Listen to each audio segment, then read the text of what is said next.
Good evening, ladies and gentlemen, and welcome to this Intelligence Squared debate on the motion, Karl Marx was right. Capitalism post-2008 is falling apart under the weight of its own contradictions. Since the collapse of the Western banking system in 2007 to 2009, the advanced industrial economies have struggled to recover in spite of highly unorthodox measures, huge monetary stimulus, and yet the constraints of high public debt and anemic growth have proved as yet almost insurmountable. Is this an illustration of the inherent contradictions of capitalism, the immiseration of the proletariat, the rate of the profit, the tendency of the rate of profit to fall? Or are we instead seeing some exceptional event brought about not by the contradictions of capitalism, but by the failure of one particular segment of the economy, the financial system, and at the same time seeing the productive power of the market in other parts of the world, notably China? As you came into the hall, you will have been asked your initial view. After hearing the speeches from our distinguished panel, you will be asked to vote on the motion in front of you. You have a ticket with for or against. When it comes to the vote, you'll have a ballot box passed along the rows in front of you. If you wish to vote for the motion, you put the side of it with for in the box, against, put against in the box. If you are undecided, please put the whole voting card into the box. The motion, the proponents of the motion will speak first. The motion again, Karl Marx was right, capitalism post-2008 is falling apart under the weight of its own contradictions.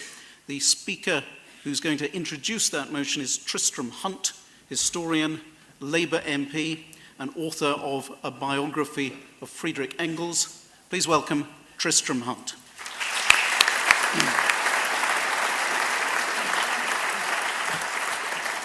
Tristram, your time starts now. Oliver, thank you very much. Ladies and gentlemen, in July 1851, Friedrich Engels, the Manchester cotton lord and co-author of the Manifesto of the Communist Party, wrote to his friend Karl Marx in London with some very promising news. Speculation in railways is again reaching dazzling heights. Since the 1st of January, most shares have risen by 40%, and the worst ones more than any. This is promising. Clearly, capitalism's denouement was just around the corner. The East India market was overstocked, while the British cloth industry was being hit hard by a flood of cheap cotton imports. If the crash in the market coincides with such a gigantic crop, things will be cheery indeed. Peter Ehrman, his business partner, is already fouling his breeches at the very thought of it, and the little tree frog is a pretty good barometer. Bankruptcies were picking up in London and Liverpool, overproduction was glutting the market, and Engels was adamant that the end of capitalism was nigh. Instead, it wasn't to be. Exports surged, wages rose, standards of living improved, and the mid-Victorian boom ground inexplicably on. In 1857, Engels' optimism returned as the markets faltered. The American crash is superb, he wrote, and not yet over by a long chalk. Now we have a chance. The conditions for revolution were once again ripe. With the capitalist mode of production in collapse, the working class would surely rise to the occasion. But 2 months into the crash, the proletariat had still yet to realize its historic calling. There are as yet few signs of revolution, Engels noted gloomily, for the long period of prosperity has been fearfully demoralizing. So you will appreciate, friends, that there is something of a prehistory to this evening's debate. Indeed, my old friends Marx and Engels have been predicting the end of capitalism for over 150 years. And now our opponents are suggesting that the immediate failure of such predictions invalidates our claim that Karl Marx is right. And we would suggest quite the contrary.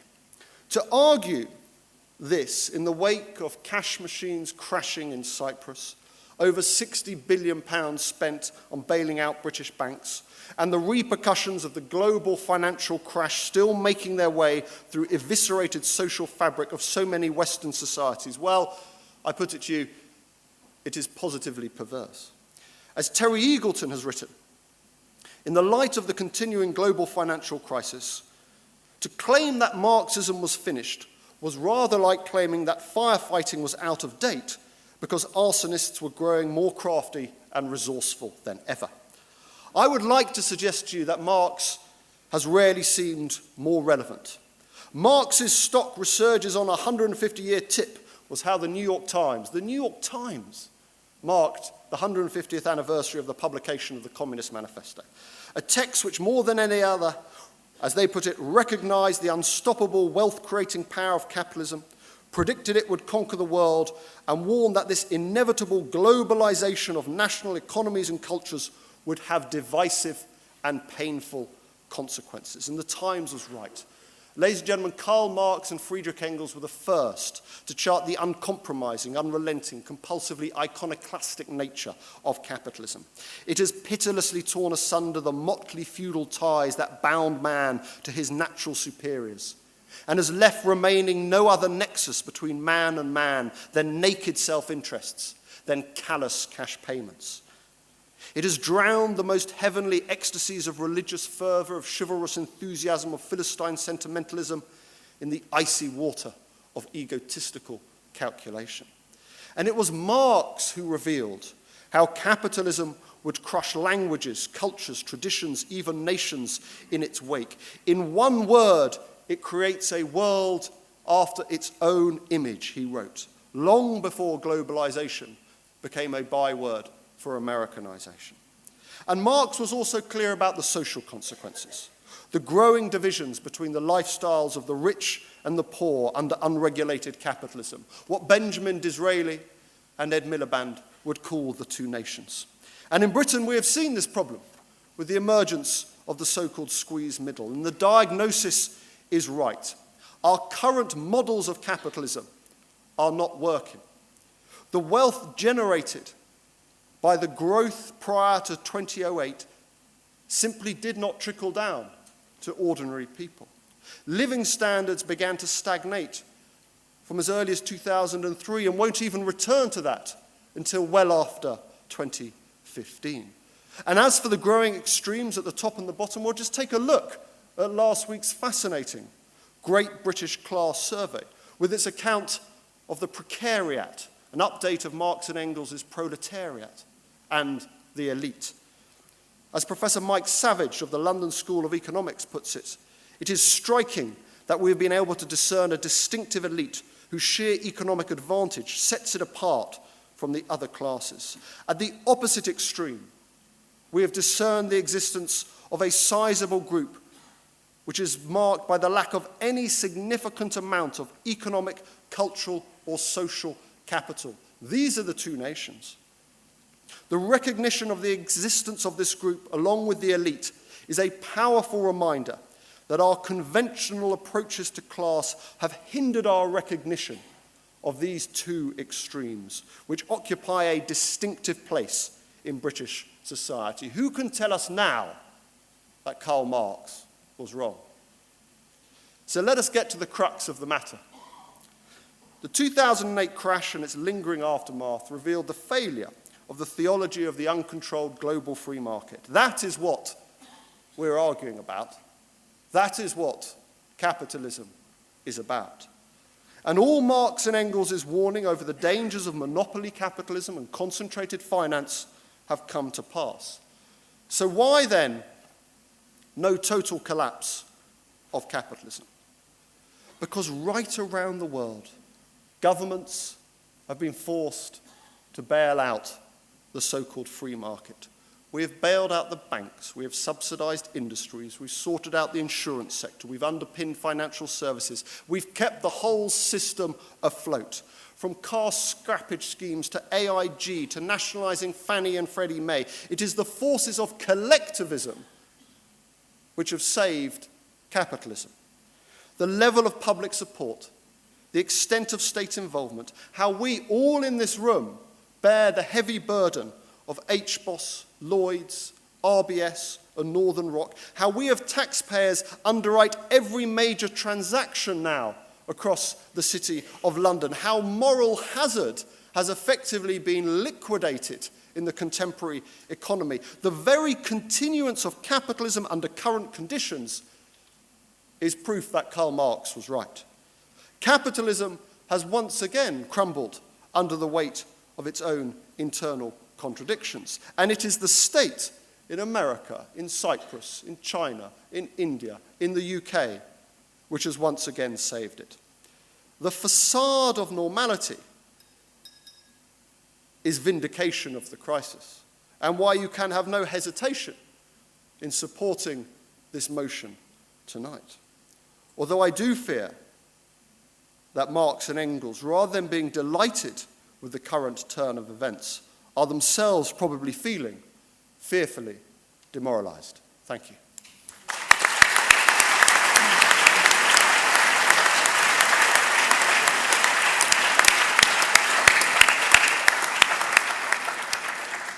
Thank you, Tristram. And our first speaker against the motion is George Magnus. George is an economist, commentator, and author. He has a long record as an economist in the financial services industry, most recently as chief economist and senior economic advisor at UBS for 15 years till recently. He now works as an independent consultant. George, your time starts now. Thank you, Oliver, and good evening, ladies and gentlemen. In the wilds of North London, where I live, near Highgate Cemetery, is a grave and a tombstone of the wily old political economist who's the subject of tonight's debate. Many of you may have been there to pay homage or simply to visit and reflect. But the revival of interest in Karl Marx since the financial crisis, and the reason he's here in spirit this evening, is because we're suffering, as I'm sure you know, an attack of deep economic pessimism. You'll also know very well that our fixation with this pessimism and crisis and capitalism is not unique. For example, John Maynard Keynes wrote about this in 1930 in a tract called The Economic Consequences for Our Grandchildren, in which he said, "It is common to hear people say that the epoch of enormous economic progress is over, and that a decline in prosperity is more likely than an improvement in the decade ahead of us." Eerily familiar words, but my view is that Keynes's dismissal of the pessimism of his own time has relevance today. And I'd like to argue 2 points. First, that the whole point about the contradictions of capitalism is not specifically whether Marx's analysis is relevant, which personally I think in many ways it is, but it's the outcome, it's the synthesis, and our capacity to basically nurture and establish coping mechanisms.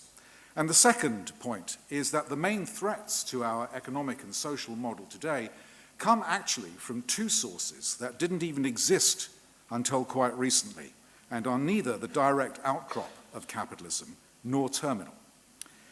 So the first point, on Marx's tombstone, as you'll know if you've been there, there's an inscription taken from the Theses on Feuerbach, which says, "The philosophers have only interpreted the world in various ways. The point, however, is to change it," which is precisely what our antecedents have done by developing coping mechanisms like institutions of the rule of law, limited liability companies, trades union, mutual societies, insurance, welfare, and technological discoveries that drive productivity, income, and jobs.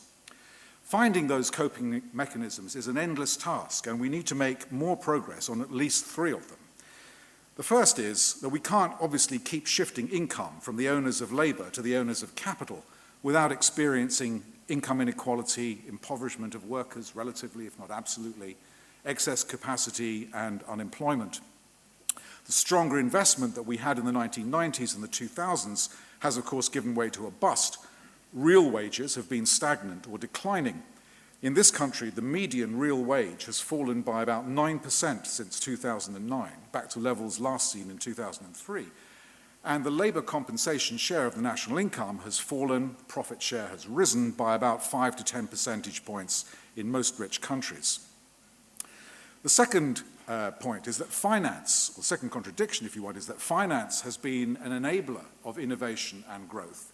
But, as articulated poignantly by the economist Hyman Minsky 30 years ago, it's also an endogenous source of systemic instability. I'm sure this doesn't need to go into any further explanation here, except to say that, as the raconteur and economist and diplomat J.K. Galbraith once quipped about recurring bouts of speculation and euphoria from Rome onwards, every generation basically suffers from a brevity of financial memory, and every generation makes the specious association between the ownership of money and the possession of intelligence. Bankers' pay and the wider issue of management remuneration, of course, are rarely out of the headlines and an obvious grappling iron for capitalism's critics. But the problem is that rent gouging, or rent seeking as it's more politely known, is the result of eminently fixable market and corporate governance flaws. We could, for example, break up the banks, as the Vickers Commission has urged. We could ban or restrict the use of stock options and other tools that tie remuneration to short-term stock market performance. There's nothing specifically systemic about not being able to fix these problems if we really want. The third point I'd just quickly mention is the need to cope better with globalization. Capitalism's propensity to globalize has generally been a force for the good, I'd submit, but the blowback in the form of the growing economic significance of China and other major emerging markets is a big problem. Integrating in their own ways Western capitalism's best practices from markets to modernity and from meritocracy to the rule of law, these countries are no longer just consumers of Western capitalism's goods and services, and in some respects clones, but also very powerful competitors and rivals. Big, big contradiction issues, without a doubt. But my point is that even if our existing political leaders suffer from myopia and something that I like to call deficit attention disorder, thank you, the capitalist model has been and remains adaptable. Now, the 2 points I mentioned earlier, which are relatively recent, are 21st century aging and technology, which actually have, in some respects, the flimsiest of links to capitalism, and are questionably, though, big issues. For example, in the first case, weak fertility and rising life expectancy are driving a unique and relentless rise in the age structure of our societies, never seen before. And it's challenging us to redefine the social rights and obligations of citizens versus the state. It's a very complex issue to get over, particularly at a time like this. And the thing about technology and automation is that they are also displacing white-collar, including skilled jobs, from retail to radiology and from clerical to even legal positions. And I think this explains partly the predominance of low-income, part-time jobs in countries that even have raised employment since 2009. Modern technology is equally an issue for emerging countries. For example, in China, the Taiwanese company Foxconn, who, as you know, manufacture for Apple, Sony, and lots of others in China, has started to substitute robots for workers. Their plan is to substitute 1 million by 2015. Automation and robots are generating very strong demand for labor at the top of the occupational structure and the bottom, leaving, as my opponent Tristram said before, those with average levels of human capital and skill in the middle, very vulnerable and dragging income inequality higher. We don't really know how we're going to solve this problem in the long run, but capitalism still has very persuasive credentials. Let me give you 2 little anecdotes. First, Henry Ford and a prominent labor leader supposedly once teased each other about factory robots not being able to pay union dues or buy motor cars. Henry just simply retorted that he was going to pay his workers twice the going rate, which he did, which underscores a process in capitalism that runs from productivity to higher wages and lower prices, rising demand and jobs, and so on. There's also a story about Milton Friedman visiting a Chinese construction project and asking his host why workers were using so many shovels and so few machines. Told that this was a job creation project, Friedman said, in that case, why don't you give them spoons? The point, of course, is that capital, including human capital, makes people more productive and societies better off. And my hunch is that in time, the revolution going on in advanced manufacturing and the energy sector and new technology will deliver significant benefits. So in conclusion, Mr. Chairman, our opponents may argue that capitalism itself is the systemic problem behind our pessimism, and that markets don't work, and that a radical redrawing of the boundaries between the state and the private sector is necessary. Personally, I don't think anyone thinks that laissez-faire is the answer, but we should be careful what we wish for. The influential Chinese magazine Caixin warned the country's leaders recently that the heavy hand of the state was stifling competition, distorting resource allocation, and encouraging corruption and rent-seeking and social fragmentation. If China's leaders have the courage and will to implement difficult reforms in the next 5 to 10 years, Chinese capitalism will move our way. If they don't, we shall see. Ladies and gentlemen, finally, our predicament, I would submit, is not the sound of capitalism falling apart, but a painful period of adjustment from one economic and technological period to another. Thank you.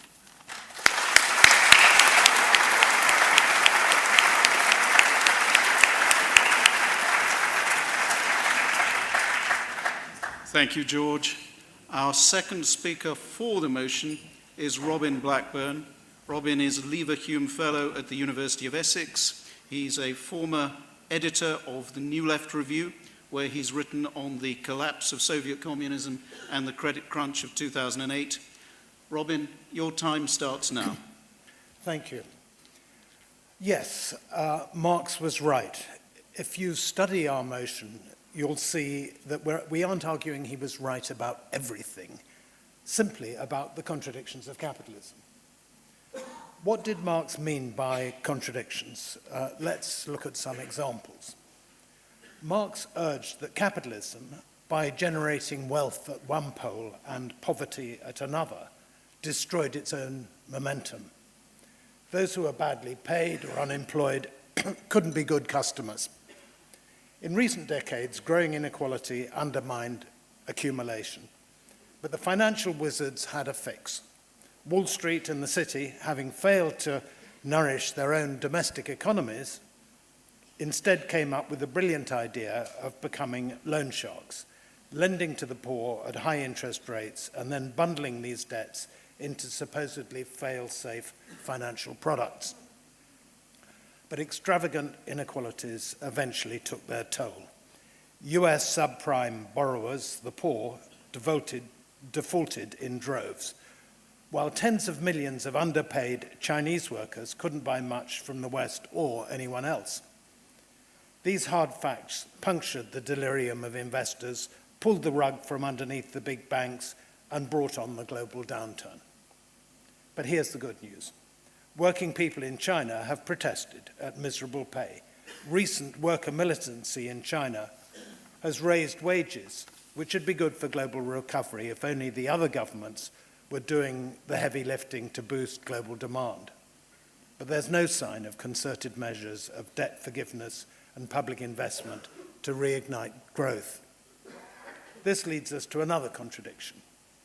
Namely, even as the different parts of the capitalist world become more interdependent, they each resort to beggar-my-neighbor policies. The IMF and World Bank should boost lending to producers, but instead they tolerate competitive austerity and urge all countries to strive for an export surplus, as if this wasn't a mathematical impossibility. It would be more rational to lend money to the man in the moon and then let him purchase any unsold inventory. That might sound ridiculous, but scarcely less so than the world of QE or quantitative easing, now practiced by the world's most powerful central banks. QE sounds a little queasy, a coded reference to financial bowel movements, but it's really no more than printing money and then putting it the way of banking folk. Next item in the repertoire of desperate expedients is helicopter cash, as the Financial Times explained last Friday. This involves, I kid you not, simply showering the population with great wads of notes, as if dropped from helicopters. But somehow the giveaways all land on the financial districts.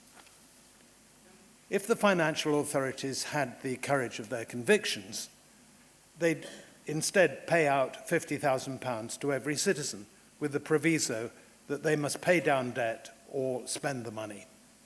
This would really get the economy moving, but we all know it won't happen. It's too sensible. So here's another perversity of capitalism. Its official custodians resort to giveaways far bigger and far less justified than the welfare states they demonize. Official bailouts represent socialism for bankers, welfare for billionaires down on their luck. I should reiterate once again, Marx didn't get everything right. The workers haven't revolted in the way he thought likely. He didn't anticipate global warming or the World Wide Web or reality TV, and he was probably wrong about the declining rate of profit. But he did wrestle with the madcap logic of what he called fictitious capital. There'll be some here tonight who've heard enough nice things about Margaret Thatcher in the last 24 hours to last them a lifetime. Forgive me, therefore, for pointing out that while Karl Marx and Margaret Thatcher differed about almost everything, they agreed on the importance of capitalism. Many founders of economics and social science analyzed the dynamic of industrial society or commercial society or modernity. Marx coined this concept of a capitalist mode of production. He saw capital accumulation as the juggernaut of the age. A 19th century thinker, Marx saw rampant capitalism leading to a world of pervasive and unstable commodification. This was a world in which everything must be for sale and have its price. A world in which everyone has to become a two-legged profit and loss center. And everyone is urged to take on debt, to buy exotic insurance products, and to do their duty as insatiable consumers. On Saturday's Radio 4's Radio 4 Money Box, someone explained that enterprising banks have persuaded customers to insure against automobile theft, even when they don't actually own a car. Marx held that the world of capital was anarchic, that it had no regulatory center. Notwithstanding the IMF and World Bank, this is still true. When it comes to bailouts, the international organizations only have the resources that rich countries allow them to have. They don't have a fiscal base of their own. The ungoverned world of international money is constantly prone to speculation and crisis, because crisis is its only way of wiping slates clean and starting afresh. And money is sovereign because the world's great powers allow themselves to be pushed around by Bermuda and the Cayman Islands.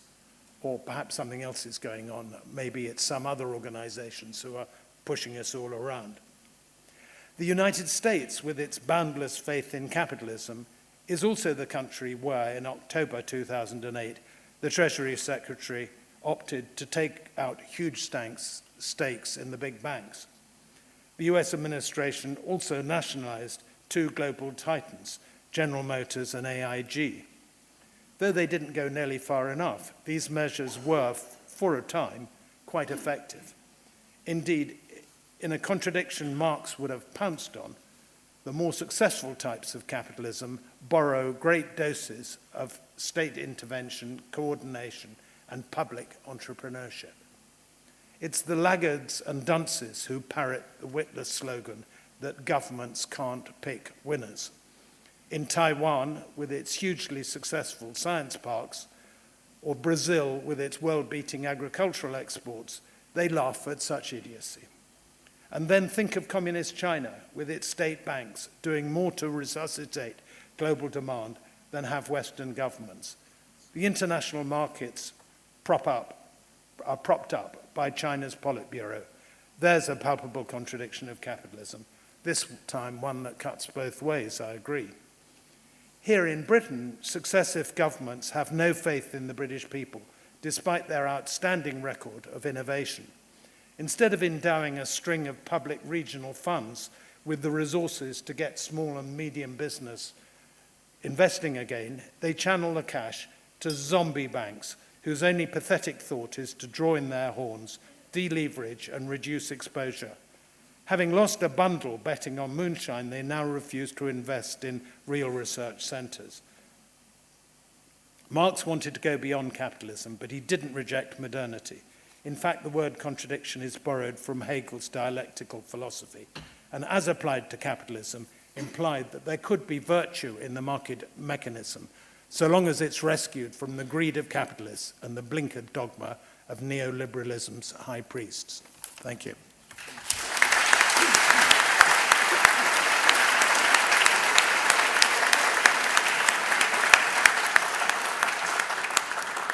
Thank you, Robin. Our second speaker against the motion is Madsen Piri. Madsen is president and founder of the Adam Smith Institute, the free market think tank. Madsen, your time starts now. Okay. Well, like many public figures who leave a legacy, either in their writings or their deeds, Karl Marx was sometimes right and sometimes wrong. Everyone is, barring Edward Heath. I'm going to concentrate on some of the things Marx was wrong about, because they're relevant to the motion, and also it's actually more fun.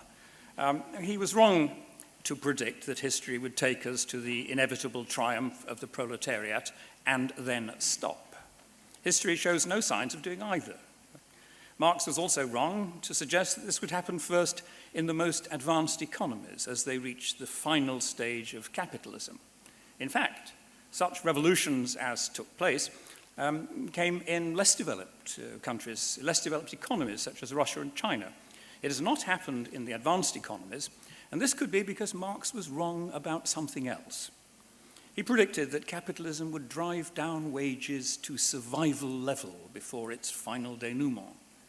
But in fact, as economies became more advanced, both wages and living standards rose to levels not even dreamt of in Marx's day.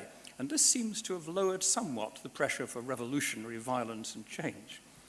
Marx was also wrong about something very much more fundamental. He was wrong about change. And I don't just mean he was wrong about the changes that would come about. More fundamentally, he was wrong about how change takes place. He took the Hegelian model of change. Now, to the philosopher Hegel, change comes about in staccato triangles. A state of affairs nurtures its opposite, and from the violent clash between them, a new state of affairs emerges. Thesis, antithesis, synthesis. Violence is at the very core of it, and hence Marx's commitment to revolution.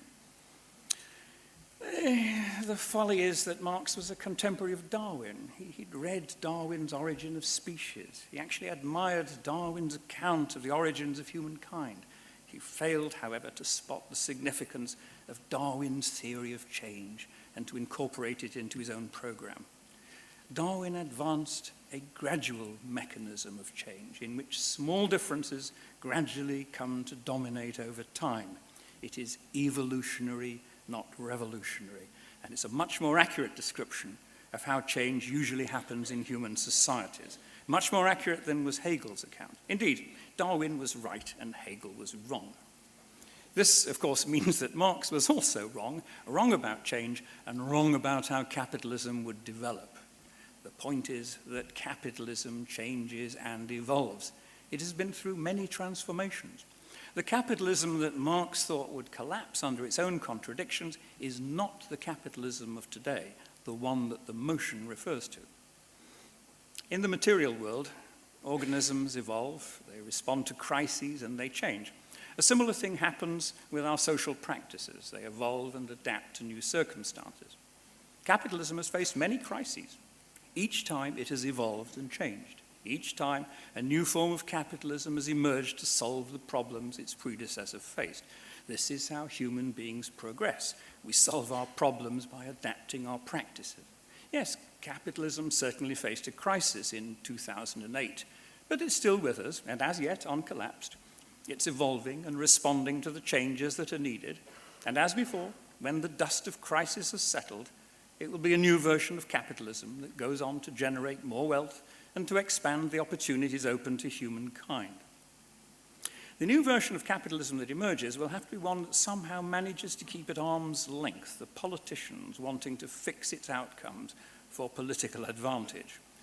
Greedy bankers can only take reckless risks if politicians make it cheap for them to do so by turning on the taps of credit and money. Politicians like booms and bubbles because they help them to win elections and therefore office. And so capitalism must now find procedures to limit their ability to do this. Those whose greed is for power are no less deadly than those whose greed is for gain, and both need rules to circumscribe their scope for action. I wish to make a further point, that capitalism will survive because it is the only valid way we've found that works in practice to create wealth and all of the opportunities that come in its wake. Marx was wrong about another important thing. He subscribed to the labor theory of value. He believed that the value of a thing arises from the labor put into producing it, hence surplus value, exploitation, charging people more than the labor cost of producing it, exploiting the workers. Wrong. Value is based on demand. If no one wants a thing, then no matter how much labor went into producing it, it is literally valueless. It has to be demand-based. We all value things differently, and that is the only reason trade takes place. We trade because we each value, we put a greater value on the thing that the other person has than what we're offering in exchange.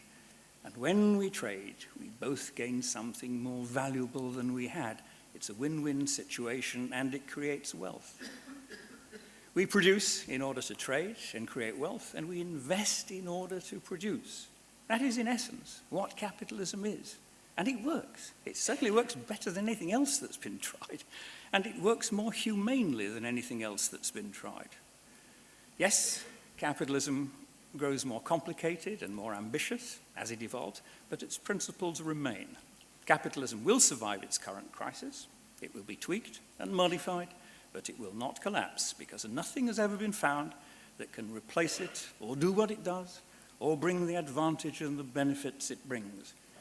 It has brought more to human achievement than any other institution devised by humankind. It's created wealth on an unprecedented scale. It's enabled us to conquer disease, to conquer poverty, malnutrition, starvation, disease. It's enabled us to fund arts, cultural activity, education, social services. Capitalism is the most benign thing people have ever done. And that is why this motion, cumbersome and ambitious as it is also misconceived, and why I urge everyone to vote against it.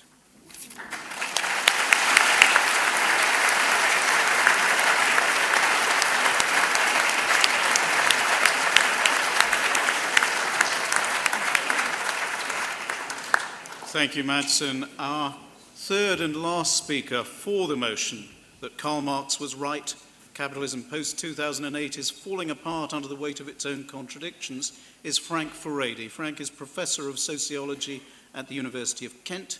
His forthcoming book is entitled Moral Crusades in an Age of Mistrust, the Jimmy Savile Scandal. Frank, your time starts now. Good evening, comrades. and those of you that still believe that the earth is flat as well. I think that if you look at Karl Marx and you look at his writings on a wide variety of subjects, you'll find that he had a very simple interpretation of capitalism, a very compelling one. And he basically said that on paper, in theory, capitalism is a wonderful idea. It's a really brilliant idea. Free trade, free markets, individualism, individual self-development. Sounds really brilliant. He said, in theory, capitalism is a wonderful idea. The only trouble is that it doesn't work in practice. That's the only problem. It doesn't really work in practice. And one of the things that we find with capitalism, especially as it becomes more and more mature, is there's almost a desperate attempt to recast capitalism in a way that is almost a caricature of itself. Very often when you hear stories that capitalists say about their system, you almost imagine that they've been reading Harry Potter and they're just dying to write yet another volume, but this time, sort of with a capitalist happy ending. And the stories that you read in the newspapers are really very interesting. I don't know if you picked up this story a couple of weeks ago, which would have really amused Karl Marx.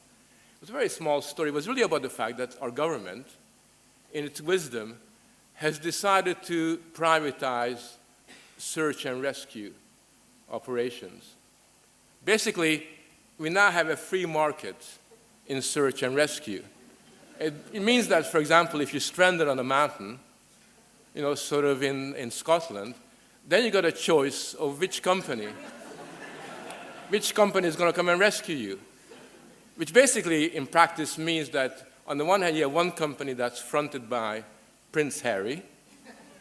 You know, you can have that brand as the guy that kind of does the business, or alternatively, maybe Prince Andrew will front the other organization that will do this. And what you find is that competition and the free market is increasingly recast in this very silly, you know, sort of kind of play-acting form where everybody knows the dirty secret, which is that, you know, when it comes to reality, everything has been sewn up sort of behind the scenes, and basically privatization in these circumstances is really not so much about the market, but about a state handout to a particular company. It is really the welfare state for the capitalists. It's their kind of dependency culture that they often sort of kind of go on about. Marx's theory of crisis is based on a simple idea. By the way, it's a theory of crisis that he actually shared with a lot of people who weren't even Marxist, who were often friends of capitalism. And if you read David Ricardo, if you read some of the writings of Sismondi de Sismondi, if you read even someone like Joseph Schumpeter in the 20th century, they all understood that capitalism has got an inherent tendency towards disintegration and towards collapse. The proposition is very simple. Capitalism has a tendency to destroy the very foundation on which it's built. If you look at the way that capitalism develops, it cannot tolerate a genuine free market. Capitalism destroys the values, the traditions, the religions on which it was founded. Capitalism cannot live with communities. The communities that gave rise in Scotland to Scottish political economy are inconsistent with what goes on beforehand, and therefore virtually everything that gave rise to capitalism, its very foundation, gradually gets unraveled through the process of accumulation. And therefore what we find is that with the passing of time, capitalism cannot continue to accumulate on its old basis. It reaches its limits. You see, what Marx was really objecting to wasn't inequality, I mean, that's the way it's often interpreted, wasn't the fact that some people were poor or some people were rich. Basically, his argument was very simple, was that capitalism cannot systematically deliver the goods, cannot systematically provide the living conditions that we need for a civilized society. There's also another point. Marx points out to the destructive consequences that are contained within capitalism, the tendencies towards disintegration, towards collapse. He makes the point that as capitalism becomes more and more mature, it loses vitality. It can no longer simply rely on individual capitalists to compete and raise productivity and increase production. It makes the point that as profit rates fall, increasingly capitalism destroys its own defenses and is forced to look for new institutional solutions to keep on going. It's what George called the coping mechanisms. Continually looks for different coping mechanisms to go on. And what he argues is that at a certain point, and this is the decisive insight, the sociological insight that Marx provides, at a certain point, capitalism is forced to seek refuge in institutions and in customs that actually contradicts its very nature. I mean, that's what we saw with the search and rescue operation. It actually is forced to find refuge in institutions that have got nothing to do with the inner workings of capitalism when it emerges. By the end of the 19th century, we find that free competition gives way to monopoly, an organized form of competition, because you simply cannot tolerate real people genuinely competing. So you've got these big, massive kind of monopolies that carve up the market. You have a situation where it's not the Labour Party, it's not the left, it's not the socialists, it's the capitalists themselves that go beg the state to intervene. And state intervention becomes the way of life of modern capitalism. In fact, the capitalist class is so addicted to state intervention that it simply cannot do without it. I don't know if you realize, but even in Britain today, we got this so-called neoliberal government. I don't know where neoliberalism comes from. All that I know is that in Britain, in British society, the state accounts for something like almost half of GDP. Anything between 45 to 47% of GDP is actually carried out through state expenditure. And if you find even in neoliberal United States, the state plays a very active role in propping up capitalism in all the key areas, all the important domains. So we have credit. I mean, Robin talked eloquently about quantitative easing. I mean, where is the free market there? You basically got these guys sitting around in the Bank of England and say, how much should we give to these people? How big a handout does capitalism need today? Let's ease their life, and you kind of, sort of circulate all this money. Where's the free market? Where is the basic logic of classical capitalism in this? And in a sense, what we find is that capitalism under these circumstances can only continue by destroying its very foundation. At a certain point, you cannot simply increase state intervention. I mean, Cameron is right. If the state increased expenditure, we have a massive disaster. It's reached its limits. You cannot just simply, sort of throw more money at the problem. At a certain point, you have what someone like Joseph Schumpeter, who was a friend of capitalism, called destructive creation. And it was this destructive creation that allows capitalism to periodically survive. My argument is that rather than use Schumpeter's term of destructive creation, we have got to understand that, or creative destruction, we have to understand that the key challenge that faces us in the 21st century is not to sort of look and pretend that there's no problem, but to understand how we manage the destruction that our societies are experiencing and will continue to experience.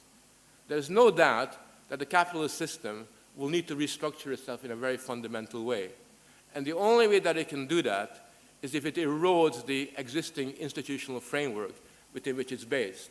So the question becomes, do we manage that destruction in a way that doesn't benefit the mass of society, but only a small section of it?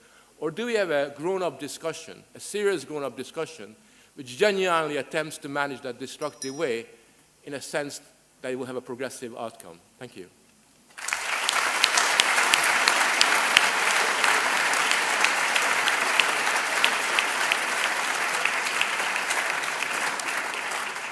Thank you, Frank. Our third and last speaker against the motion is Judith Shapiro. Judith is a former revolutionary Marxist. She was previously part of the team headed by Jeffrey Sachs, advising the Russian Ministry of Finance in Moscow in 93-94. She's currently a tutor in economics at the London School of Economics. Judith, your time starts now.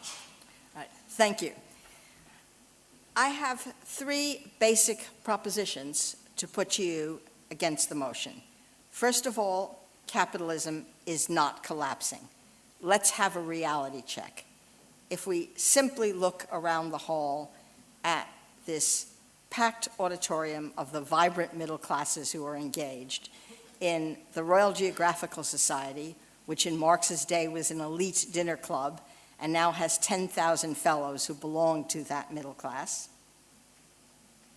And if we think about the fact that there are grave threats to our welfare, but that this is very different both from the 1930s. If you are of my age, you have parents who told you over and over about that. It is both very different from that and very different from a system that I did see collapsing, the Soviet Union, which did fall apart of its own contradictions. Some people may try to explain that that was capitalism, but some people will try to explain anything. The point is that instead of the system collapsing of its own contradictions, it is, as the speakers who said they were for the motion have said, it is finding ways which are not strictly free market to keep itself going. And the notion of capitalism as a model, which can only be a market, is a model in our minds. It is not a reality. Capitalism as a word is our model of modern society. The second point is, as I've said, that it is indeed a grave crisis. This is not just another crisis. It is not like the oil shocks. It is not like the dot-com bubble. It is not like the 1997 Asian crisis. This is an more or less epochal crisis in the sense that we have to resolve it in a very serious way in which we change the way that modern society works. And what we're doing right now is arguing about who is going to pay for the debt that has been run up, or in complicated terms, deleveraging. And what I want to put to you as the most single important point I would like you to take away tonight is that whatever is decided in the technicalities, and some of my students have written in a little blue booklet that you have, most of you, about these technicalities, however we do it, what we have to do is start reversing the inverse burden law, as I see it forming, in which the people most responsible for the crisis are bearing the least burden, and those least responsible, because they're not being exploited in the Marxist sense, they're outside the system, they are paying the most. And that is really, looking at what can happen with that, it's a fairly simple story of what happened when we had that sort of debt as a result, both of the 30s and of World War II, that we had moderate and mild inflation, and we had other means that go by the slightly frightening term financial repression, which is a term many of you may not know, but trust me, you will. And it will no longer seem a technical term, particularly if you've figured out what credit default swaps are and how they differ from other sorts of initials you've had to learn. So, and the euro is a separate question that I leave aside here, because it was not economics in command, but politics that gave the mistaken decision to have a single currency for an area that can't hold it. And how you unscramble that omelet is a separate question, about which I think there are intelligent squared debates. Okay, the third proposition, the final one, is that there is nothing whatsoever in Marxist economics that helps you to understand it. Some of the finest writing on the financial crisis I know is Robbins in New Left Review, starting, in fact, in 2006 with a wonderful article well before it was happening.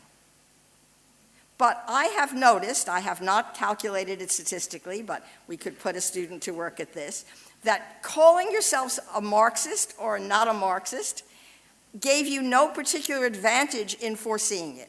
Robin did not see, I'm sure he would agree, the depth of it. In fact, Nouriel Roubini, who is definitely not a Marxist, did. Not because he's brilliant, not because of his analysis, he may be, both of them may be correct, but because he lives in New York City and likes to have parties where bankers came. And he found out to his fright what was happening. There's another book I recommend by someone who's never done that sort of partying, but he has, but at other people's money, Nick Dunbar, who was a physicist and who's written a very wonderful, very easily readable book if you can stand books that don't have much economic analysis and have no graphs and no equations. These make me edgy, but they may make you happy. It's called The Devil's Derivatives, each to his taste. And the point is that, as Robin himself said, I think it was Robin, the falling rate of profit is probably wrong. Frank Furedi basically made fun of all Marxism. And Tristram Hunt, as a member of the Labour Party and an MP, really doesn't want to get up and say that he believes Marxism is right. He is having a very good debating style, which he can do well, and enjoying himself, as I hope you are too. But none of these people are Marxists. None of them believe that. None of them believe that capitalism is collapsing. And to vote that way just to scare the idiots who are not doing policy right is a mistake. That's why Nouriel Roubini first said Marx was right. He was fed up the way that, I don't know about you, but I felt when I saw what was happening about Cyprus. We nearly had a second Lehman Brothers. And everybody was doing their own thing and all over the map. And it was terrifying. But then they did actually get some cold water dashed on them, and they did the right thing. They may not. And that is why we need education. We need to know what we're doing so that we ourselves can take more of a role. Because another thing, apart from the growth of the middle classes, so that you have not been ground down, but the reverse, and all over the world this is happening, including in China, that it is the educated middle classes in Shanghai and in a city where they did not want a poisonous cancer factory. This is what I think is the forward march in China. And it will be also in Russia. It will be the educated middle classes there. And that is what we should not feel sorry about. Tristram Hunt, I was disappointed to see his article in the FT yesterday. I hope it was just a mood piece, because I'm sure he was asked, because he is the finest chronicler of the middle classes. So I have had a joke before in January, February, that I have 5 opponents, that I don't agree with Madsen, for example, on laissez-faire. But actually, there are 6 people, counting me, on this panel who have argued to you to support this, to oppose this motion. And that's what I'm asking you to do, to see the sense behind the rhetoric and the good jokes, and to choose both common sense and reality so that we can go forward and we can find a solution where the burdens are as little as possible. It will be unpleasant, but it will not be hell if we do it right. Thank you very much.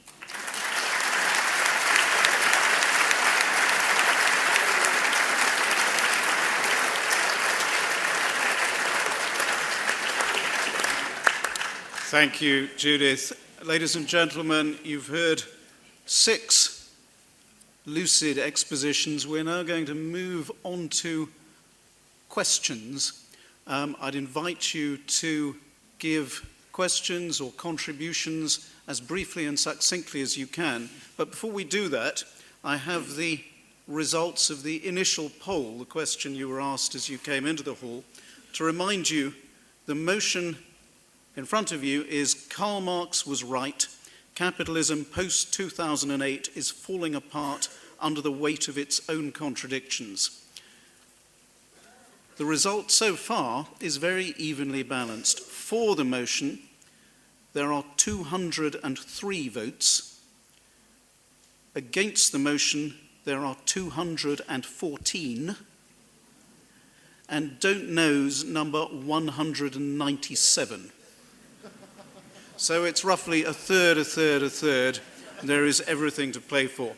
We'll now turn to questions, and the first question is from me. I'm going to ask very briefly, if you would, lady and gentlemen, if you would each take a question from me.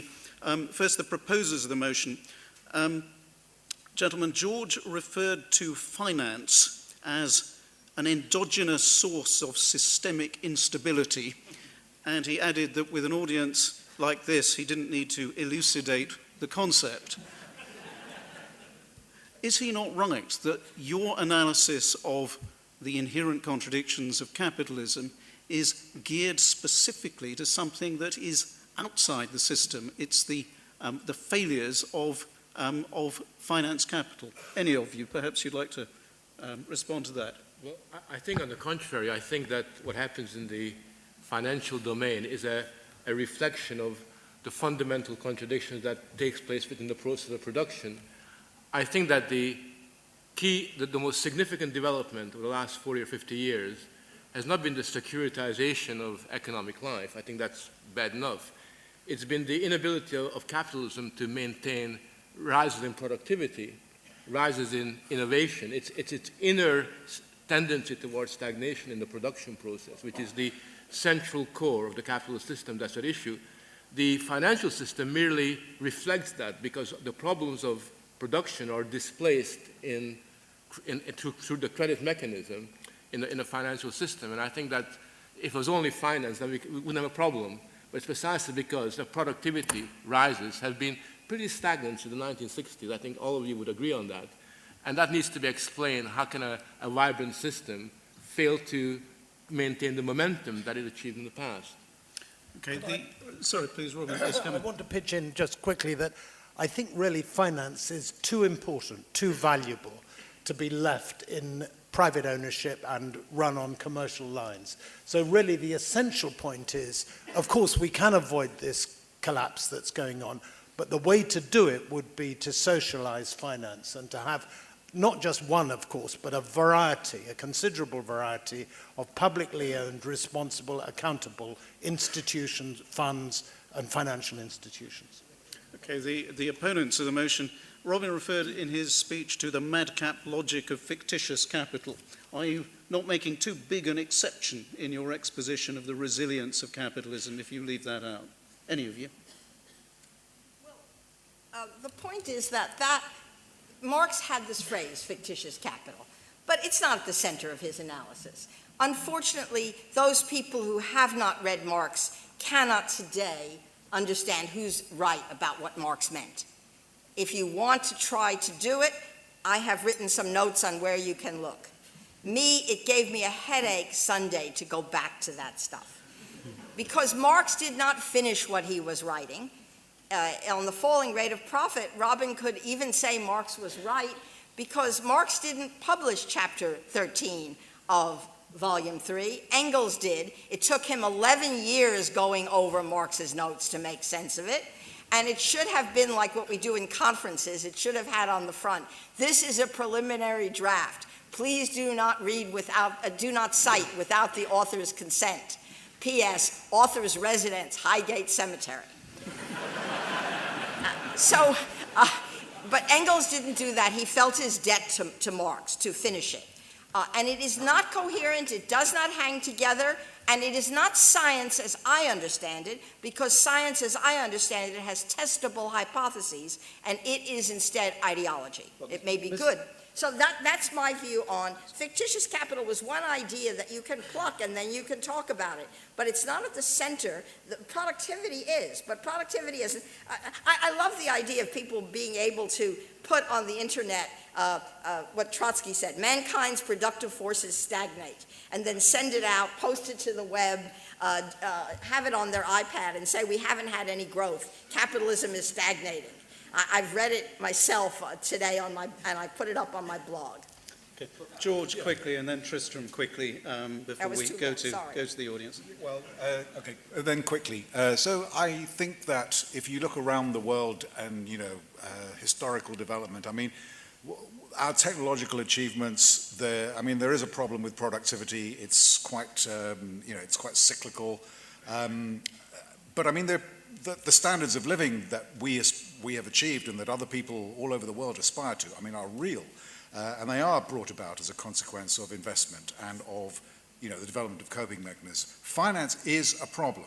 And, my understanding of Marx, that there isn't a huge amount of finance in Marx, but he was quite, critical of what he called the subordination of industrial capital to finance capital. It's basically what the contemporary economic debate is about, banks doing all sorts of stupid things with derivatives when they should be lending to SMEs and so on and so forth.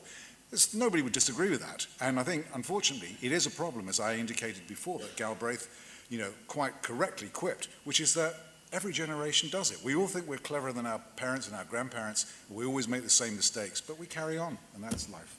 Tristram.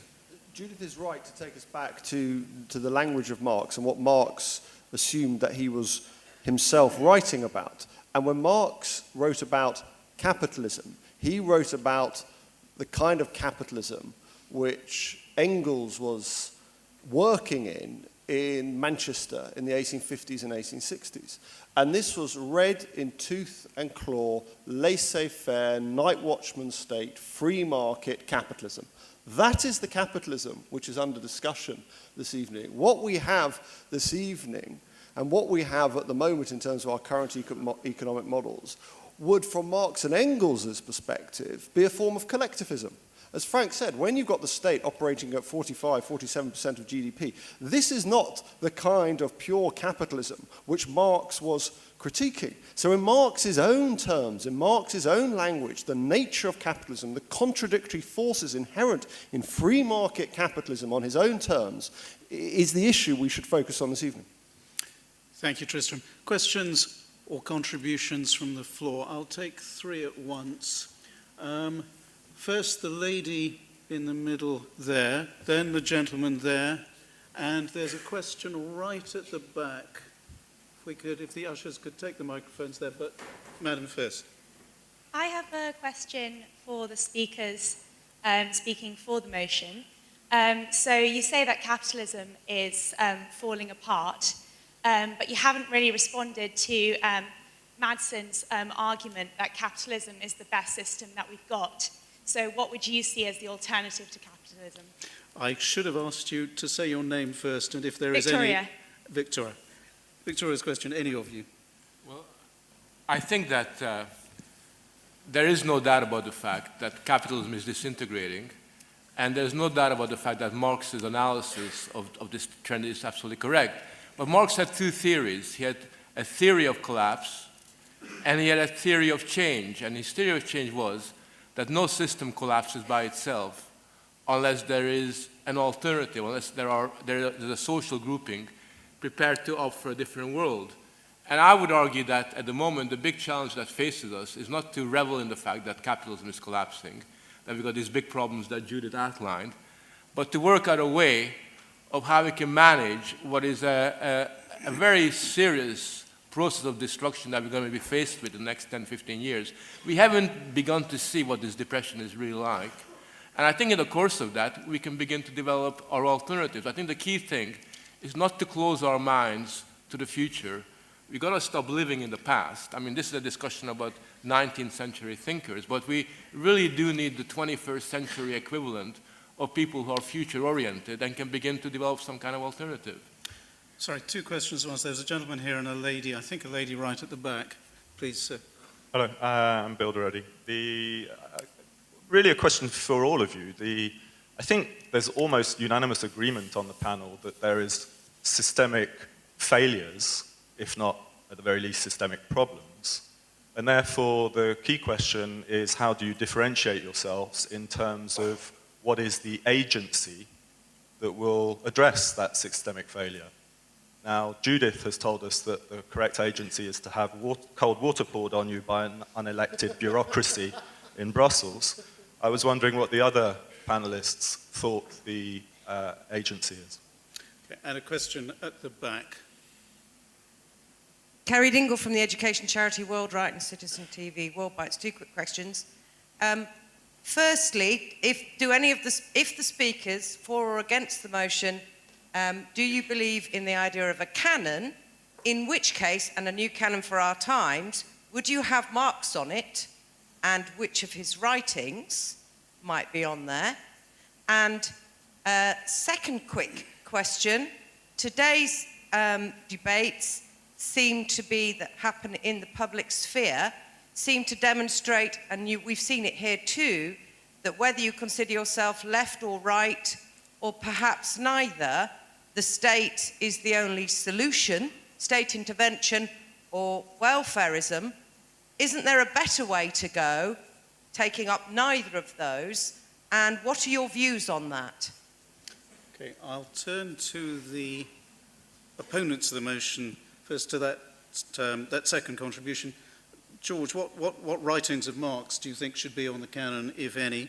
And any of you, what is the agency that you see as dealing with these, remedying these problems? Right.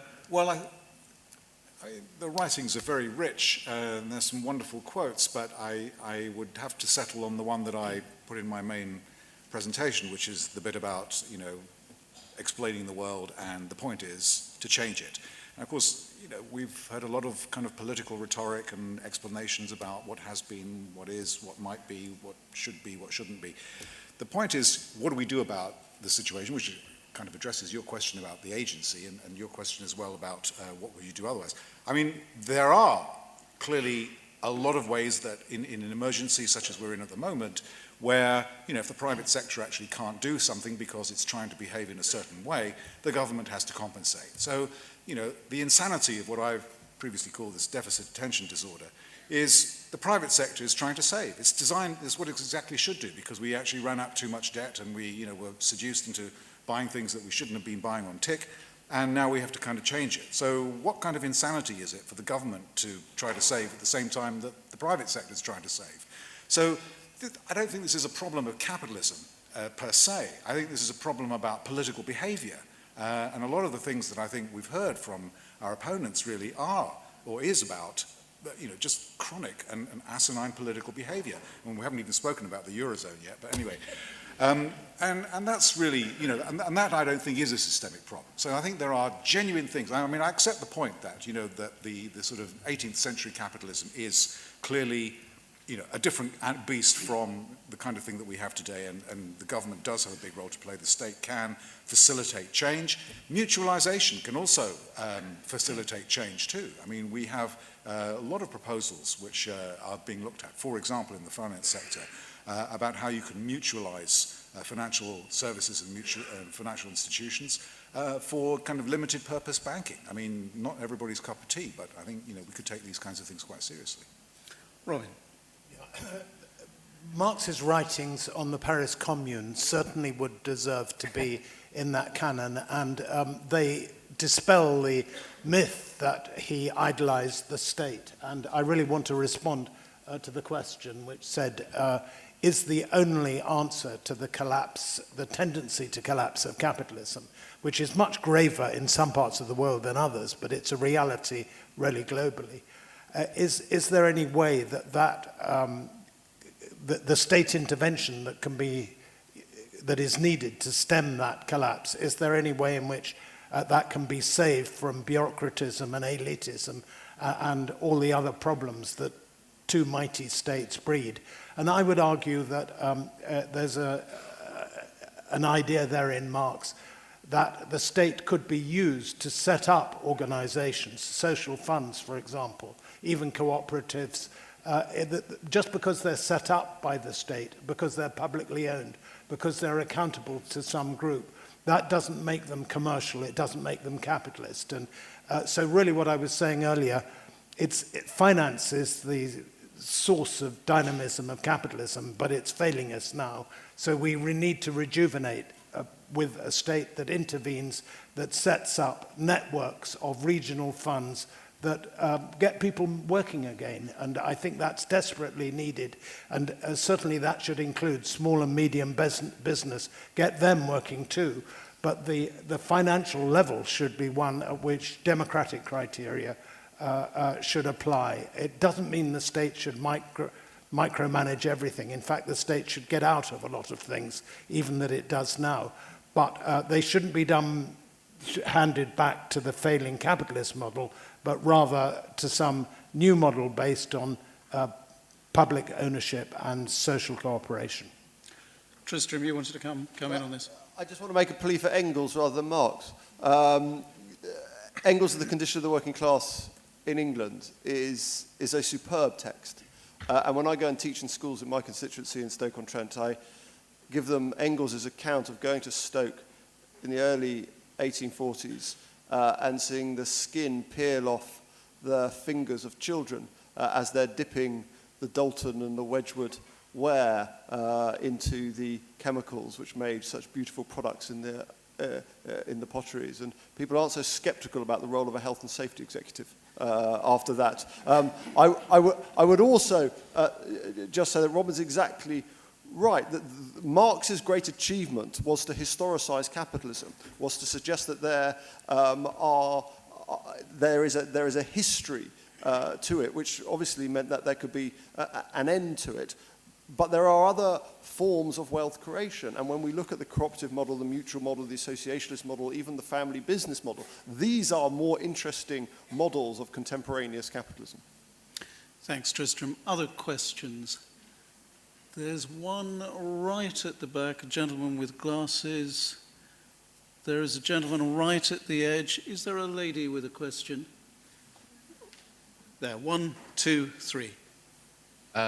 My question is, Michael Seifert. My question is based partly on what Robin said, which is about Marx's writing about the Paris Commune, because if you remember, he said that men make their own history, but they don't do so in conditions of their own choosing. The weight of past generations weighs like an Alp on the mind of the present generation. And what he meant by that was that people can't, just when they try to think they're trying to break free from the ideas that they've inherited from previous generations, they find themselves unable to do so and unable to face it. But my question, based on that, and based on Marx's historical breadth, which starts with primitive communism, slavery, Can we just get to the serfdom. question, please?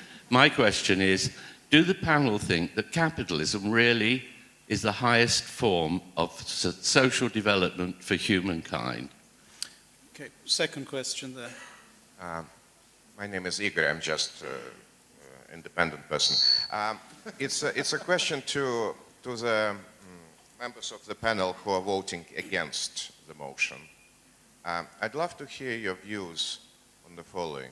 Do we even live, at least in Western Europe, do we even live in Western Europe under capitalism? Is it still capitalism?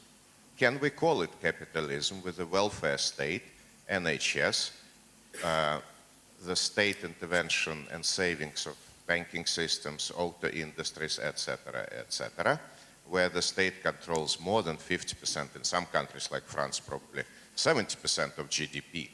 Can we still call it capitalism? That's my first question. Okay, And can we if leave it at one?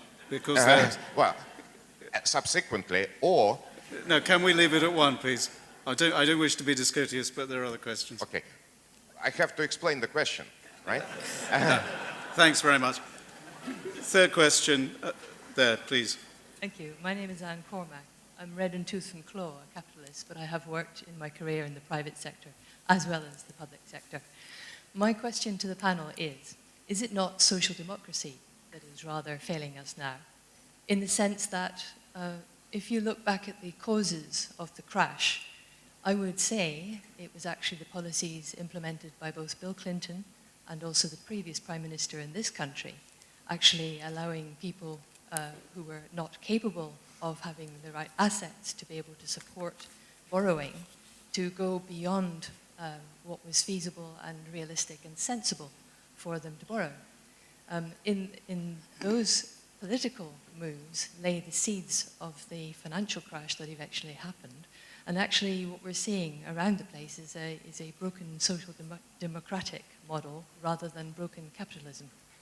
Thanks very much. I'll turn to the opponents of the motion first, whichever of you wants to deal with those three quite linked questions. Is capitalism the highest form of social development? Is it in Western Europe indeed still capitalism?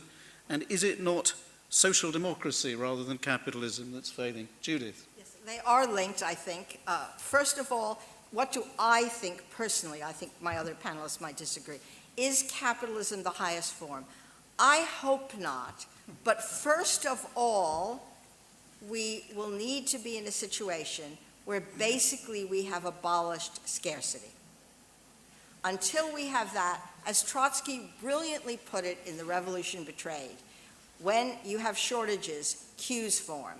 Then a policeman is called to keep order. He never fails to help himself first. So, and I think that I ignored the problem when I chose to leap into Marxism. I knew already, as a PhD in economics, who really believed in it also, that scarcity was not going to be abolished easily. And with the new things we have seen that Frank Furedi thinks haven't happened, the productivity gains, we have so many more things we want all over the world. And we are not, of course we could want less. I am happy I no longer want plastic bags, and I'm perfectly willing to have a cloth bag I carry around, and it doesn't have to have a label. Now, but the point is that we can want somewhat less, and maybe that's one of the things we will get out of this long period of deleveraging, that we will learn to live with less and with more leisure, which we didn't learn to do. And we will have, there are some positive sides to it, but it will be not in our lifetimes, and I don't think in your children's lifetimes, not even the youngest people in the room. But someday I hope that many things will be, again, as Trotsky said, like a well-mannered boarding house. But I personally, as somebody who tends at a well-mannered boarding house to take the eggs I like first, I have to be careful and think, yes, first there have to be enough eggs for everybody. And that's the, I don't want to, my answer to the other is, do we even live under capitalism? That is a definitional question, and I don't think that it is relevant unless you are a Marxist. know if it's good or not first. Then we can work out what it is. And again, social democracy, no, I think social democracy has to decide what it's doing. That one of the problems was that what I call social democracy and what I came to next decided instead to buy into the bubble and the boom. And it needs to find its way back. And I hope that people like Tristram will be part of that. Because they went from the right of me to the left of me to the right of me in a whiz, and many of you others may have felt that. I think there is a role for government in the banks, for example. I think I'll stop. Okay, thanks, Jim. Frank, I could yes. go on. Yeah. Yes. I think that you can blame social democracy for many, many bad things, but not for causing the problems, because the interesting thing is that no matter what the government is, whether it's a Reagan-led government or a Christian Democratic-led government in Germany, or a social democratic government in France or in England, we see a similar pattern of relying more and more on the credit mechanism. We see a situation where under Reagan and Thatcher, you had the securitization of the credit system. Under Reagan, in the earlier period, you have actually an increase in state expenditure for a certain period of time. But state expenditure, not necessarily for welfare payments, but for armaments and for other areas. So I think it's important to realize that there is no government in the Western capitalist world that didn't buy into this policy, whose consequences we're now paying for. I haven't sort of come across any of that in the 70s and the 80s and the early 90s. I think that the really important thing for us to remember here is that the state can be used for all kinds of reasons. At the moment, we have the wrong balance. A state ought to be providing resources for productive investments, like the way that Labour did for the Channel Tunnel in the 70s, or the way that the French have done with high-speed trains. But instead of doing that, we're spending state expenditure on transfer payments in a way that has got no productive outcomes or consequences. And I think we do need to have a very serious discussion of the balance between private capital and the state that at the moment all the political parties are avoiding. George, quickly. Very quickly. I first just want to endorse pretty much everything that Judith said. I'm not going to repeat it. I thought it was eloquently put. As an economist, sorry, it's a bit nerdy, right? But that's kind of what I do. But the standard text now about what do we know about financial crises and why do they happen and how do they behave and how do you get over them is now a book by two American economists called Rogoff and Reinhard. It's called 8 Centuries of Financial Crises. 8 Centuries of Financial Crises. This time it's different, i.e. it never is different. And I think, Frank's point, which is that it didn't really matter what kind of political system it was, whether it was social democracy, whether it was free market, whether it was, whatever it was. I mean, everybody suffered from the same problem. And the problem is, just deregulation, in my opinion. That actually the idea about that you could free up those animal spirits in finance and expect human behavior to control itself. I mean, it's a human problem. And it's something that is, it's a serial human problem that goes back to the days of Rome and even before. It's not a uniquely capitalistic problem. It's exaggerated by capitalism because of the nature of it. But I think that the idea that as I said before, there are lots of interesting ideas about, whether it's, mutual societies or, cooperatives. But, having state banks, the Chinese banks were mentioned before. The Chinese banks are insolvent. So, and the only way that they stay in business is because they get continuously bankrolled by the state. That's not the answer either. Okay. Quickly, Robin. I rather think it is absolutely the answer. I think one of the marvelous things about the crisis is we suddenly realize money, which used to be that great thing that there was such a huge lack of, that actually governments can just conjure it into existence and can endow other institutions with it. So instead of them using it to endow commercial banks, I would rather think the network of social funds, that would be a much more creative way to use it. And I think it sort of provides some of the answer to the question, can we do better? I think if we look at the world, there's too much misery, far too much. And I think it would be wrong for Judith to imply that we can sort of live with that and imagine the market will spontaneously solve it. The market hasn't solved it.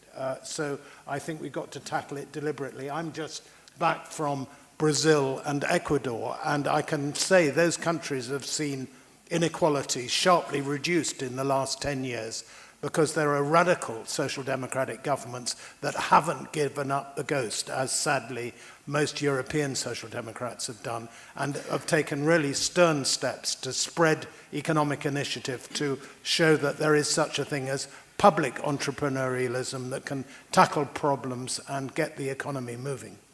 Thanks, Robin. We're going to move now to closing statements from each of the speakers. While they are giving their closing statements, the ushers will come round with ballot boxes. To remind you, you have a card with for or against printed on it. If you are in favour of the motion, please put the part of the card denoting for in the ballot box. If you are against, put against. If you're undecided, put the whole card into the ballot box. To remind you, ladies and gentlemen, the motion is Karl Marx was right. Capitalism post-2008 is falling apart under the weight of its own contradictions. While you are voting, if you could be silent, please, while the speakers deliver their closing remarks in reverse order of having spoken. So our first speaker against the motion will be Judith from the platform. Our first speaker will be Judith Shapiro. Just a couple of minutes summing up your case, Judith, please. Right.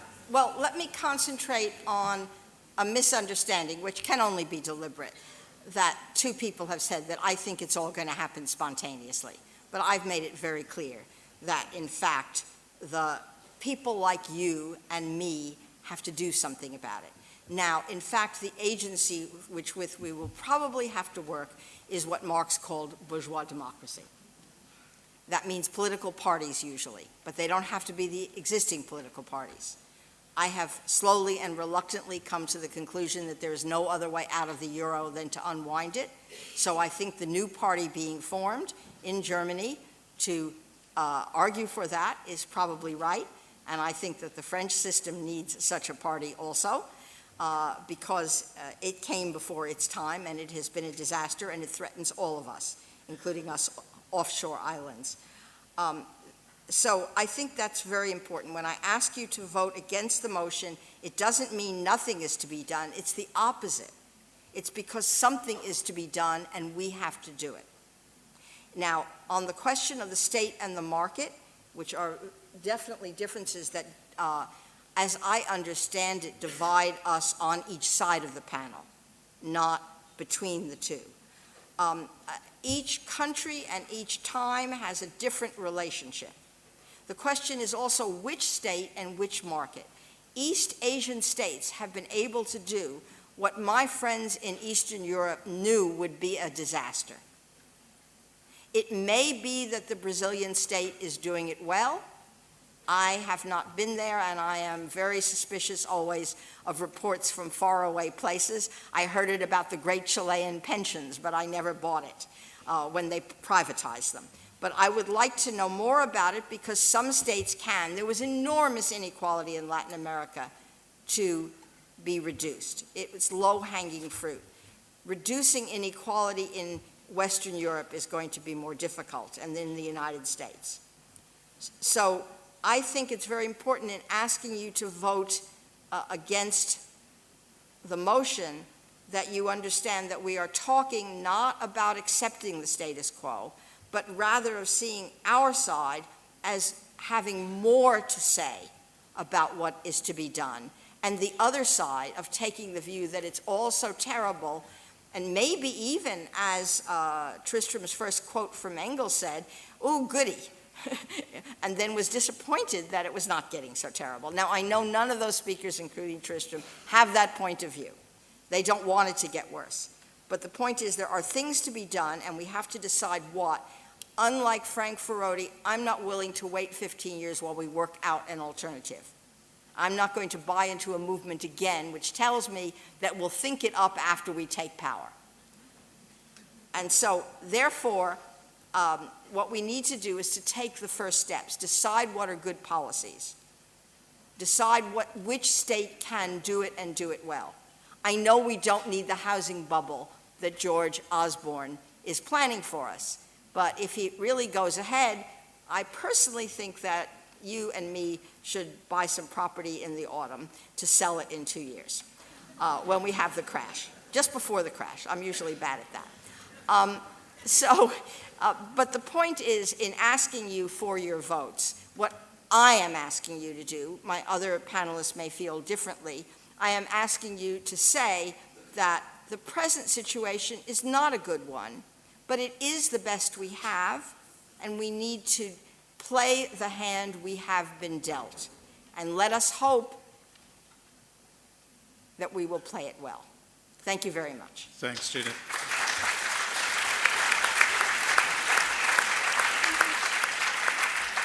For the motion, your summing up comments, Frank.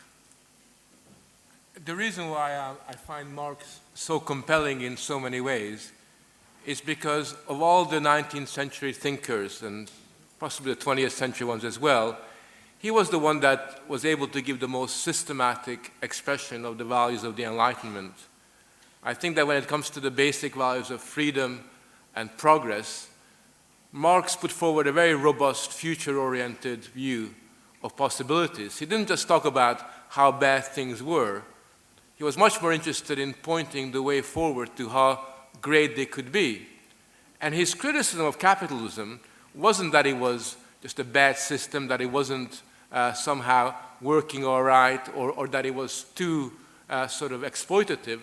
His real criticism was that capitalism couldn't deliver the goods. It actually held back progress. And the argument that really motivated Marx, and the argument that he really developed, the one that is, I think, very relevant for us, was a very simple one. And it had to do with history. As Tristan was saying, Marx historicized capitalism, but what he also did was to show that history is not something that is out there. History isn't something that just happens behind our backs. Unlike many other defenders of capitalism who see history as something that happens to us, somehow, as Judy said, we have this hand that's given to us and we've got to deal with it. He actually believed that history was made by human beings. We don't have to be the objects of history. We don't have to be the objects of history. We could transform the world around us. We can be the makers, the subjects of history. And it's his theory of human subjectivity, which was the other side of his theory of capitalism, that we really need to think about in the 21st century. Not because we need to merely repeat what he had said. There's no point in merely finding refuge in the past, but because we too need to begin to develop an outlook that sees ourselves as the makers of our circumstances rather than merely the passive voyeurs that we are. And I think in 21st century Britain, when passivity is so deeply institutionalized, when we really fail to take risks, to begin to take matters in our own hands, where we're continually asking somebody else to do stuff for us, where we really have become disempowered and become so powerless that all that we can imagine is that the state is the only institution that could sort things out. Under those circumstances, rereading Marx, especially for those of you of the younger generation, will pay some very rich dividends.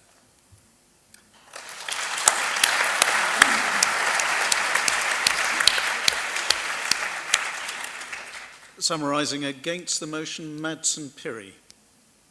I don't think capitalism is the highest product of human social activity, but I do think it is a cooperative human social activity.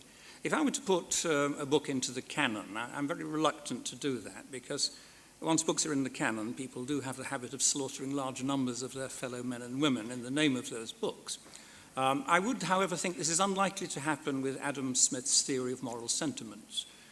In that book, he said that the most salient human characteristic is our ability to empathize with our fellow men and women, to think as they think, see the world from their point of view, share their joys and sorrows.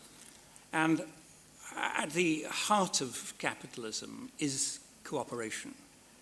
Marx thought it was exploitative and aggressive, but it isn't. It arises from human nature, from that empathy we have with others. When we trade, we cooperate. The very first act of trade is human beings cooperating. It's not someone aggressively seeking only their own personal gain. When someone invests, they put aside the spending power they could be enjoying, and instead they forego present consumption and put that money to use by someone who wants to create goods and services that other people will enjoy, and use that money to advantage to provide betterment for other people.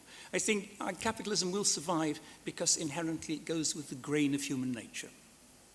Thanks, Madsen.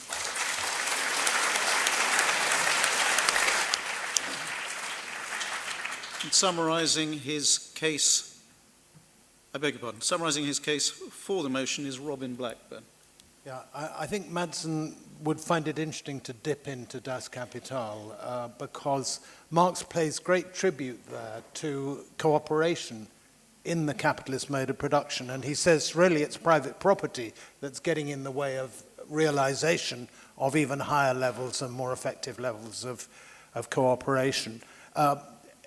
In the Communist Manifesto, he famously pays tribute to capitalism, and it's the fact that it's unleashed enormous productive powers.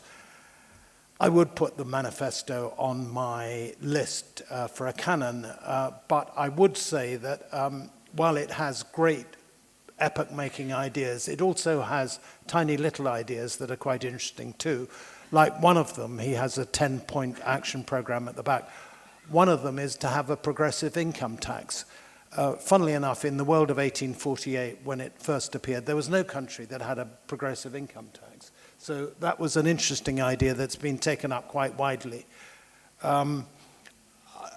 I just would like to mention in that regard, I was introduced by the President Correa in Ecuador to the chief of his tax collection unit, who, as it happened, is an Ecuadorian man called Carlos Marx.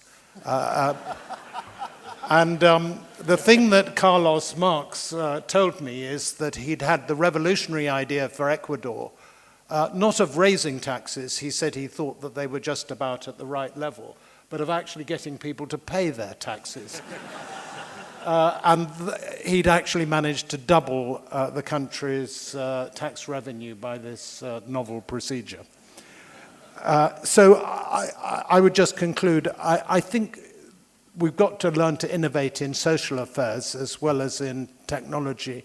And that one of the innovations would be public entrepreneurship, of seeing things that there's a crying need for something to be done about, and democratically deciding to commit resources to that, and then let the people involved get on with it without further meddling. Occasional accounting, but not micromanagement. Thanks, Robin.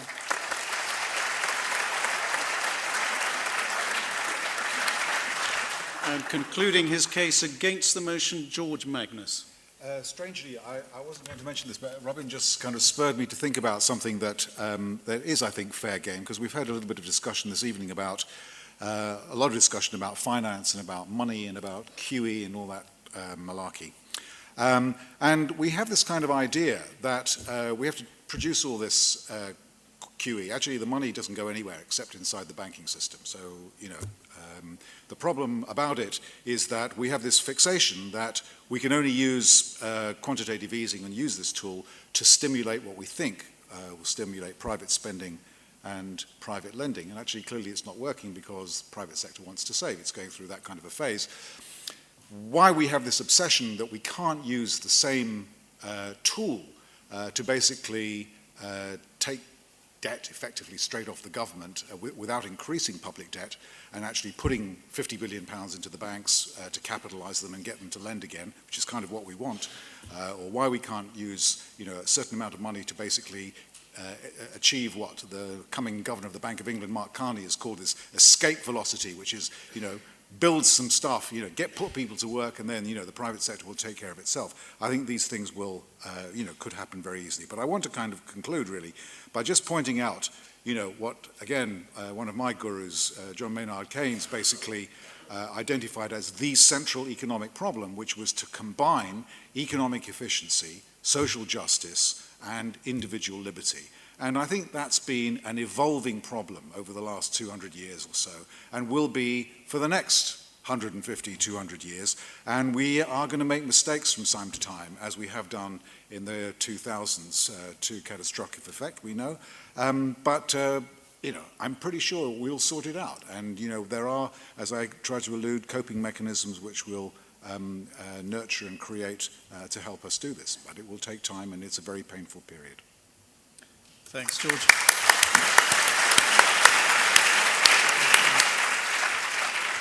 And for his final comments in favour of the motion, Tristram Hunt. Well, ladies and gentlemen, you have all voted now, and I want to pay tribute to those of you who are on the right side of history, who've made the right decision tonight.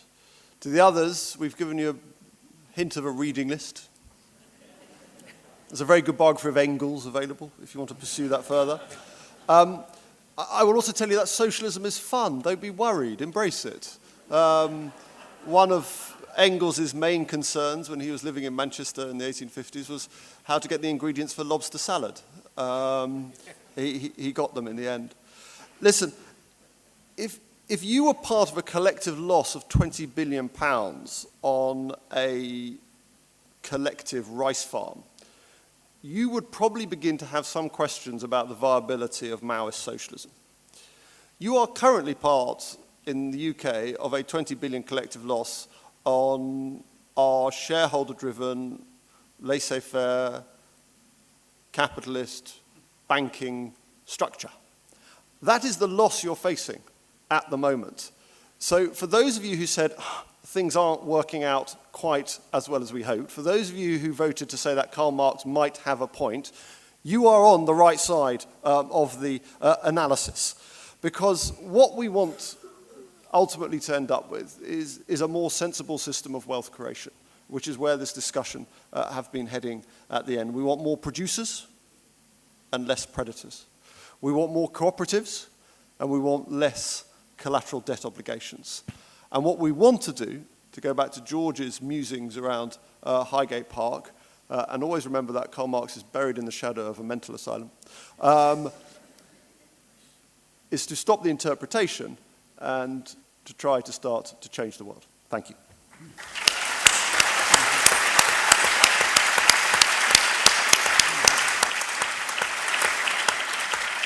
Thanks very much, Tristram. And the final act of the evening falls to me to read out the results of the vote. To remind you, the motion for the last time, Karl Marx was right, capitalism post-2008 is falling apart under the weight of its own contradictions. Before the debate, those in favour of the motion numbered 203, those against were 214, and don't knows were 197.